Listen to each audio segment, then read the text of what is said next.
Kepulangan Bapak Pendeta Dr. Yakob Nahuwai adalah bagian dari rencana Tuhan yang besar bagi seluruh kehidupan kita.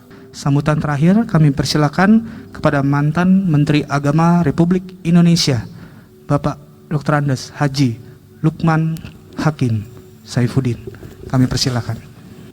Kematian selalu saja dimaknai dengan dua cara pandang, dua perspektif. Sebagian kalangan menyikapi kematian dengan penuh duka. Itulah kenapa kita sering mendengar duka cita, bela sungkawa.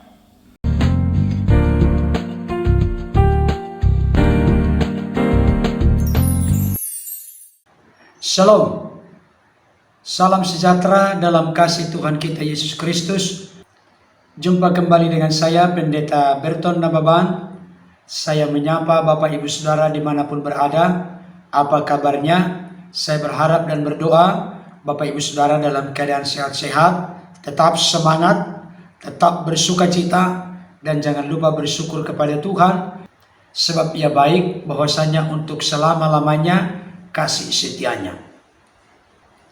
Bapak Ibu Saudara yang dikasihi oleh Tuhan, pada saat ini saya merasa perlu untuk menunjukkan kepada setiap kita dua kata sambutan penting yang disampaikan oleh dua tokoh, baik itu tokoh dari kekristenan maupun tokoh dari luar kekristenan, pada saat ibadah penghiburan atas meninggalnya hambanya Pendeta Dr. Yakob Nahuwai MA. Dan ini diucapkan di GBI Mawar Saron, Kelapa Gading, di mana hambanya saat itu disemayamkan di sana. Yang pertama, sebelum saya lebih jauh memberikan beberapa catatan penting dan berharga, ada baiknya kita menyaksikan dulu tayangan berikut ini.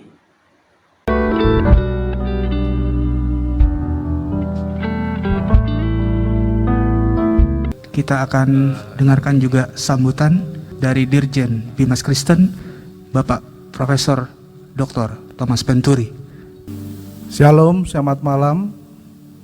Salam sejahtera untuk kita sekalian yang kami hormati dan kami kasihi, keluarga besar Pendeta Yakob Nahuwai, Ibu dan anak-anak, Bapak Ibu sekalian yang saya hormati dan saya kasihi, hadir di tengah kita Bapak Lukman Hakim Saifuddin bersama Ibu, mantan Menteri Agama Republik Indonesia. Kami berterima kasih untuk kehadiran Bapak dan turut mengambil bagian dalam duka cita keluarga besar Direktorat Jenderal Bimas Kristen. Dan malam ini tentu kami bersyukur kepada Tuhan. Tadi Pak Pendeta Yohanes sudah menyampaikan bahwa kepulangan Bapak Pendeta Dr. Yakob Nahuwai adalah bagian dari rencana Tuhan yang besar bagi seluruh kehidupan kita, khusus keluarga Nahuwai. Pada malam yang penuh duka cita, tapi sekaligus ada sukacita karena Tuhan berkenan bagi semua rencana hidup manusia sebagai tanggung jawab kehidupan bergereja dan berjemaat. Kami keluarga besar Direktorat Jenderal Bimas Kristen Kementerian Agama menyampaikan turut berduka atas dipanggil pulang orang tua kekasih Bapak Dr. Yakob Nahuwai. Tentu semua adalah bagian dari rencana Tuhan dan kami menyampaikan kepada keluarga besar Nahuwai bahwa ini adalah cara Tuhan untuk memberikan yang terbaik bagi hidup masing-masing kita. Kami tentu dan keluarga besar Kristen Direktorat Jenderal Bimas Kristen merasa kehilangan orang tua kekasih yang menjadi panutan, yang menjadi model dalam seluruh kehidupan kekristenan. Banyak sekali pengalaman beliau yang beliau tularkan bagi kehidupan Kristen di Indonesia. Dan saya secara pribadi mengenal Pak Yakob selama saya ada di Ambon, dan setelah saya di Jakarta saya berjumpa dengan beliau, mendengar banyak apa yang beliau sampaikan tentang hidup, dan tentu cara yang paling baik untuk menyatakan kasih Tuhan dalam hidup. Dan itu telah dilakukan oleh Pak Dr. Yakob Nahuai. Beliau sering kita sebut atau saya memanggil Om, karena beliau banyak sekali menyampaikan pesan-pesan yang bermakna bagi kehidupan kekristenan di Indonesia, dan khusus dalam tanggung jawab saya sebagai Dirjen Bimas Kristen Kementerian Agama Republik Indonesia. Sekali lagi kami menyampaikan turut dalam duka cita bagi keluarga Pendeta Dr. Yakob Nahuai dan keluarga besar Gereja Bethel Indonesia Mawar Saron, serta keluarga besar Gereja Bethel Indonesia yang hari ini kita kehilangan orang yang kita kasih. Tapi dalam keyakinan iman kita percaya Tuhan akan memberikan yang terbaik bagi masing-masing kita. Demikian beberapa kata yang bisa kami sampaikan pada kesempatan malam penghiburan bagi keluarga Pendeta Dr. Yakob Nahuai. Tuhan memberkati kita sekalian. Shalom. Baik, sebelum kita akhiri ibadah penghiburan kita dengan doa berkat, sambutan terakhir kami persilakan kepada mantan Menteri Agama Republik Indonesia, Bapak Dr. Andes Haji Lukman Hakim Saifuddin. Kami persilakan. Shalom, salam sejahtera bagi kita semua. Selamat malam. Yang saya muliakan, yang saya hormati, keluarga besar dari mendiang Bapak Yakob Nahuai, yang saya hormati seluruh keluarga besar Gereja Bethel Indonesia, seluruh jemaat hadirin sekalian yang mudah-mudahan diberkati Tuhan yang Maha Kuasa. Malam ini kita berada di sini dalam rangka ikut mengantar kepulangan orang tua kita. Beliau berpulang dipanggil oleh Tuhan yang Maha Kuasa untuk kembali bersamanya. Kematian selalu saja dimaknai dengan dua cara pandang, dua perspektif. Sebagian kalangan menyikapi kematian dengan penuh duka. Itulah kenapa kita sering mendengar duka cita, bela sungkawa. Tentu kita berduka, kita bersedih karena kita telah tidak lagi bisa bersama dengan yang berpulang, dengan Bapak Yakob Nahuai. Kita tidak bisa lagi mendengar khutbah-khutbah beliau, nasihat-nasihat beliau, ceramah-ceramah keagamaan beliau, karena kita telah ditinggal oleh beliau. Dan itulah kesedihan, duka yang kita rasakan. Namun dalam perspektifnya yang kedua, kematian hakikatnya adalah kebahagiaan.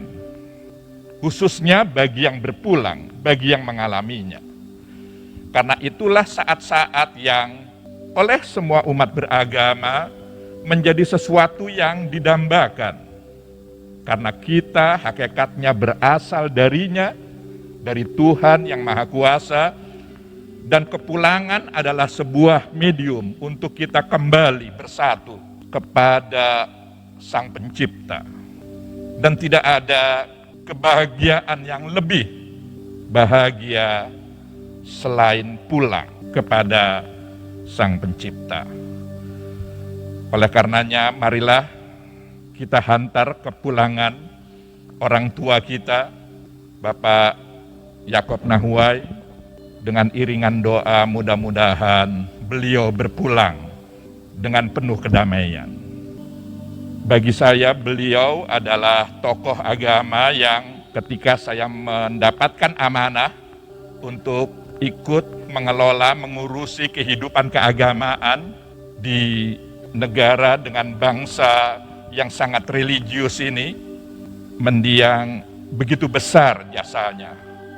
2, 3, mungkin 4 kali seingat saya beliau secara khusus datang ke kantor Kementerian Agama, tidak hanya untuk bersilaturahim, saling mengenal, tapi juga menjelaskan tentang kehidupan umat Kristiani di Indonesia dan sekaligus menjelaskan apa yang selama ini dilakukan oleh umat Kristiani, khususnya jemaat Gereja Bethel Indonesia.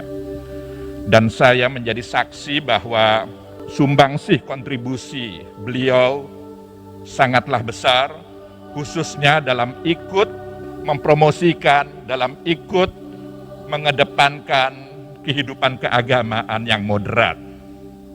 Beliau dalam banyak kesempatan selalu berbicara tentang moderasi dalam beragama, moderat dalam berkristen, dan itu adalah modal sosial yang sangat besar, tidak hanya dalam ikut menjaga dan memelihara kehidupan keagamaan kita, tapi juga sekaligus merawat keindonesiaan kita. Indonesia yang agamis, Indonesia yang meskipun beragam, majemuk, tapi semua keragaman itu tetap memegangi nilai-nilai agama dalam menjalani kehidupan kemasyarakatan, kehidupan kebangsaan, dan kehidupan bernegara. Sekali lagi saya menjadi saksi atas jasa besar, sumbangsi dan kontribusi almarhum Bapak Yakob Nahuai. Inilah yang bisa saya sampaikan. Mudah-mudahan Tuhan memberkati kita semua. Shalom, salam sejahtera bagi kita semua. Baik Bapak Ibu Saudara yang dikasihi oleh Tuhan, tadi kita sudah menyaksikan dan mendengarkan pernyataan dari tokoh Kristen, yaitu dari Bapak Profesor Dr. Thomas Penturi MC sebagai Dirjen Bimas Kristen Republik Indonesia. Dan yang kedua, dari mantan Menteri Agama di 2 era pemerintahan, yaitu pemerintahan Bapak Susilo Bambang Yudhoyono dan juga Bapak Joko Widodo, yaitu Bapak Lukman Hakim Saifuddin. Saudara yang dikasihi oleh Tuhan, saya terus terang merasa terberkati dengan apa yang disampaikan oleh Dirjen Bimas Kristen pada saat menyampaikan kata sambutan di ibadah penghiburan atas meninggalnya hambanya Pendeta Dr. Yakob Nahuai MA. Beliau mengatakan begini, kepulangan atau kembali ke surga adalah bagian rencana Tuhan yang besar. Kalau keinginan dan kerinduan manusia memang bagaimana supaya lebih lama hidup di dunia ini. Bahkan sampai ada syair yang mengatakan, aku ingin hidup 1000 tahun lagi. Tetapi Tuhan telah menentukan di dalam firman-Nya, sama seperti manusia ditetapkan untuk mati 1 kali, setelah itu akan dihakimi. Memang itu sudah menjadi kodrat yang tidak bisa kita bantah dan lawan. Hanya masalahnya ada perbedaan.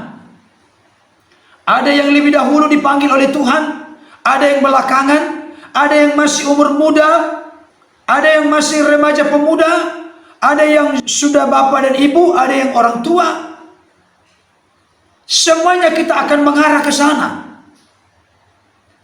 Tetapi memang kita harus menyadari itu merupakan sebuah misteri dan rahasia. Tetapi kepulangan seseorang kembali kepada Sang Pencipta ini merupakan rencana Tuhan yang besar. Dan firman Tuhan jelas menegaskan Di dalam Yesaya 55 ayat yang ke-8 sampai 9 dikatakan demikian. Sebab rancanganku bukanlah rancanganmu, dan jalanmu bukanlah jalanku, demikianlah firman Tuhan. Seperti tingginya langit dari bumi, demikianlah tingginya jalanku dari jalanmu, dan rancanganku dari rancanganmu. Saudara dikasih oleh Tuhan, adalah hal yang manusiawi ketika kita merindukan lebih lama lagi hidup di dunia ini, sehat-sehat, bahagia, sukacita. Tetapi Tuhan punya rancangan yang berbeda.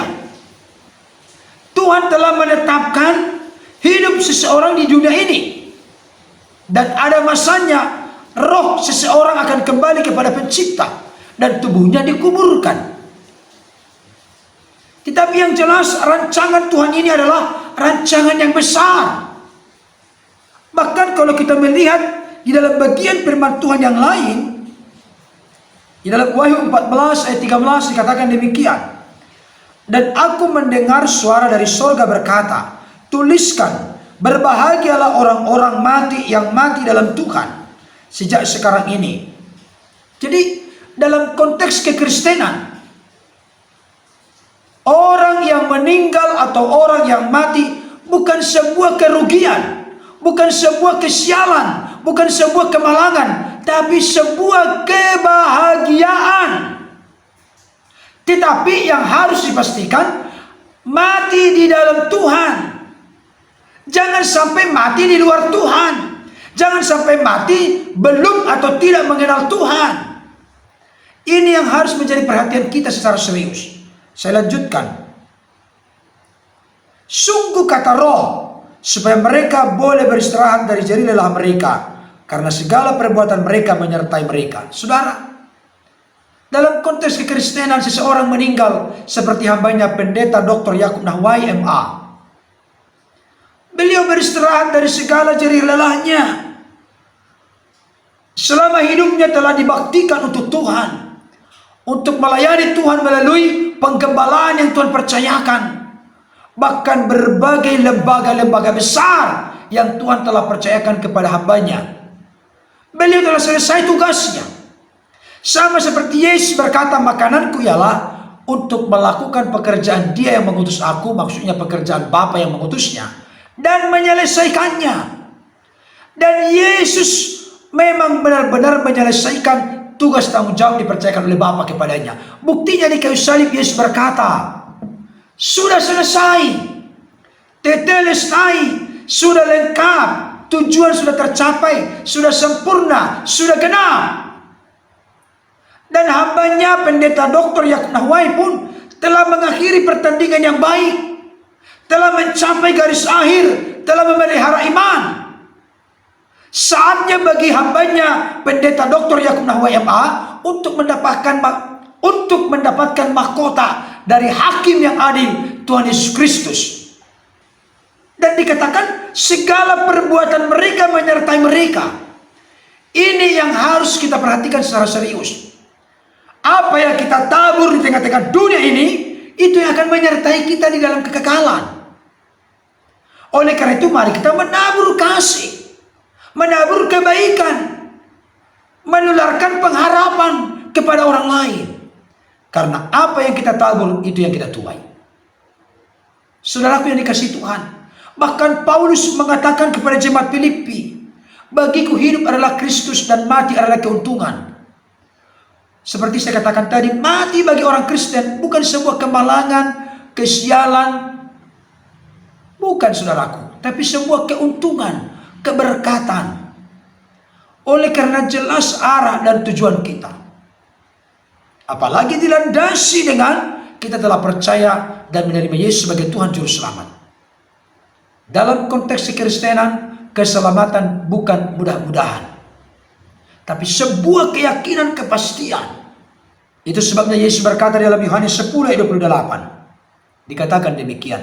Dan aku memberikan hidup yang kekal kepada mereka, dan mereka pasti tidak akan binasa sampai selama-lamanya, dan seorang pun tidak akan merebut mereka dari tanganku. Pasti tidak akan binasa, artinya diberikan oleh Kristus hidup yang kekal kepada barang siapapun yang percaya dan menerimanya sebagai Tuhan Juru Selamat dalam hidupnya.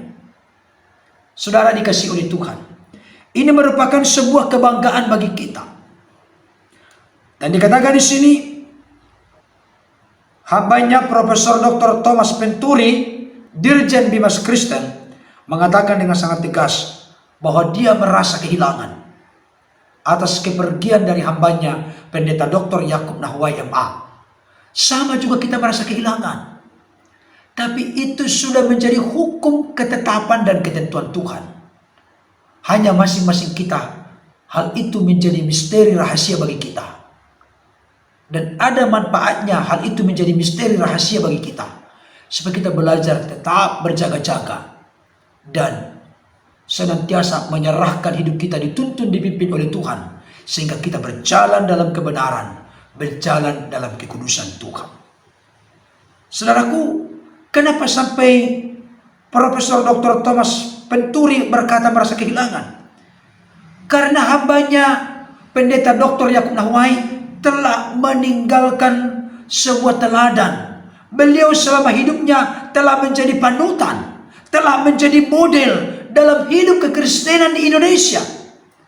Terlebih khusus dalam hidup jemaat yang digembalakan, terlebih ruang lingkup kecil, telah menjadi panutan, teladan, dan model bagi keluarga dari hambanya Pendeta Dr. Yakub Nahwai.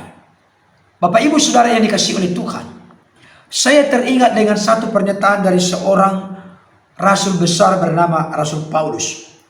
Dikatakan demikian, Filipi 4 ayat yang ke-9.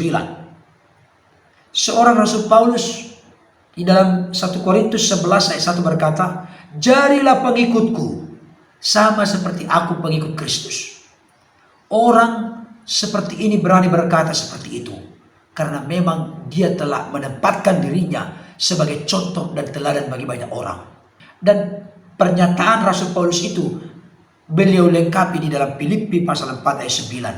Dikatakan demikian, "Dan apa yang telah kamu pelajari, dan apa yang telah kamu terima, dan apa yang telah kamu dengar, dan apa yang telah kamu lihat padaku, lakukanlah itu, maka Allah sumber damai sejahtera akan menyertai kamu." Saudara, ada beberapa hal yang dipelajari, yang diterima, yang didengar, yang dilihat dari Paulus, itu lakukanlah. Artinya, saudaraku, pengajaran Paulus perlu dilakukan.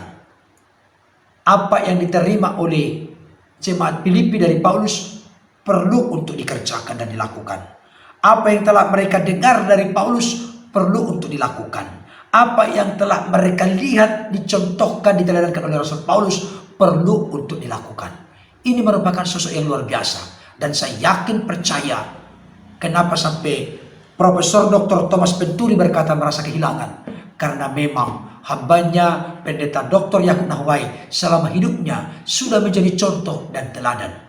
Ada orang bijak berkata begini, perbuatan kita, contoh atau teladan, panutan yang kita buat dalam hidup, lebih besar gaungnya, kuasanya, gemanya, pengaruhnya daripada perkataan kita. Tidaklah ada gunanya kita banyak berbicara ketika kita tidak menunjukkan ucapan kita yang baik dan benar itu melalui kelakuan, teladan karakter, dan perbuatan kita. Dan hal inilah yang dicela oleh Yesus kepada ahli Taurat dan orang-orang Farisi. Mereka mengajarkan dengan benar, tapi Yesus berkata, turutilah apa yang mereka ajarkan, tetapi jangan turuti kelakuan mereka. Karena mereka mengajarkan dengan benar, tapi tidak melakukan seperti apa yang mereka ajarkan. Prinsip kehidupan orang Kristen, terlebih khusus sama hamba Tuhan, khotbahkanlah apa yang kau lakukan, lakukanlah apa yang kau khotbahkan. Inilah yang terjadi dengan kehidupan hambanya Pendeta Dr. Yakub Nahwai. Beliau tidak hanya pintar dan fasih, khotbahnya menyapa dan menyentuh orang lain, tapi beliau telah terlebih dahulu melakukan dan mengerjakan firman itu dalam hidupnya. Sehingga gaungnya, pengaruhnya besar, bisa menyentuh, memulihkan, mengubahkan hidup orang. Oleh karena beliau telah menjadi model, panutan, dan contoh. Saudaraku yang dikasihi oleh Tuhan, sekarang kita masuk kepada tokoh yang kedua, yaitu Bapak Dr. Lukman Hakim Saifuddin.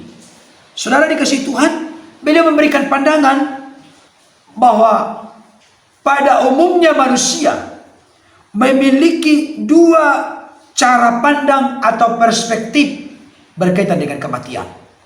Saya setuju dengan apa yang dikatakan oleh Bapak mantan Menteri Agama ini. Yang pertama, ketika kematian diperhadapkan kepada anggota keluarga kita, maka ada kedukaan, ada kesedihan. Firman Tuhan berkata, menangislah dengan orang yang menangis, bersukacitalah dengan orang bersukacita. Ada empati, ada belasungkawa, ada turut berduka cita dari kita atas anggota keluarga yang telah ditinggal oleh orang yang dikasihinya. Saudara, memang bersedih dan berduka itu wajar dan manusiawi. Tetapi di sisi lain, bagi orang yang telah meninggal, apalagi jelas imannya kepada Kristus, bagi dia itu sebuah kebahagiaan karena dia akan berjumpa dengan Kristus di firdausnya Allah, di surga yang mulia. Dan ini menjadi satu hal yang harus kita yakini dan pegang teguh. Sekalipun Bapak Lukman Hakim Saifuddin bukan orang Kristen atau orang percaya kepada Yesus, tapi secara umum apa yang disampaikan, saya pikir tidak ada yang bertolak belakang dari firman Tuhan.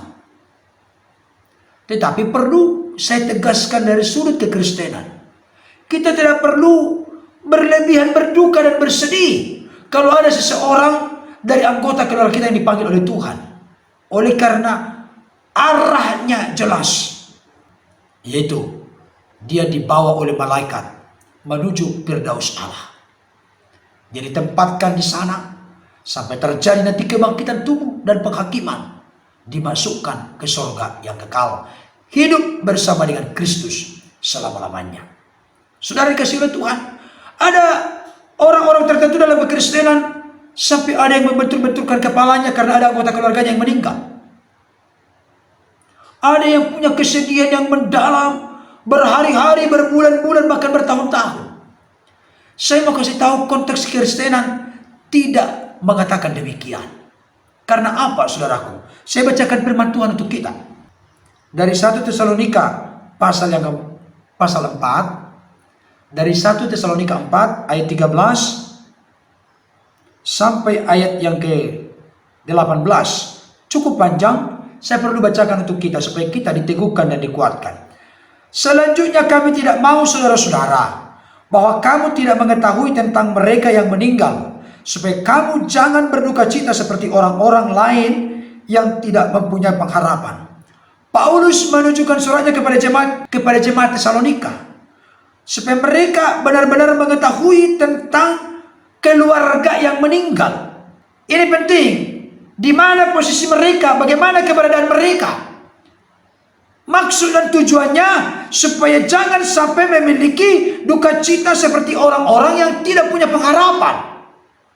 Saudaraku yang dikasihi oleh Tuhan, ayat 14. Karena jikalau kita percaya bahwa Yesus telah mati dan telah bangkit, maka kita percaya juga bahwa mereka yang telah meninggal dalam Yesus akan dikumpulkan Allah bersama-sama dengan Dia.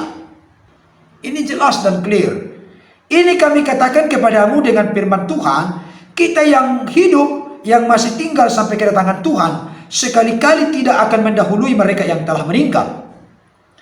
Sebab pada waktu tanda diberi, yaitu pada waktu penghulu malaikat berseru dan sangkakala Allah berbunyi, maka Tuhan sendiri akan turun dari sorga, dan mereka yang mati dalam Kristus akan lebih dahulu bangkit. Sesudah itu kita yang hidup, yang masih tinggal, akan diangkat bersama-sama dengan mereka dalam awan menyongsong Tuhan di angkasa. Demikianlah kita akan selama-lamanya bersama-sama dengan Tuhan. Karena itu hiburkanlah seorang akan yang lain dengan perkataan-perkataan ini.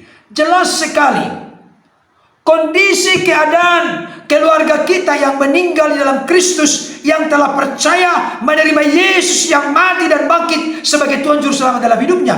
Jelas posisinya.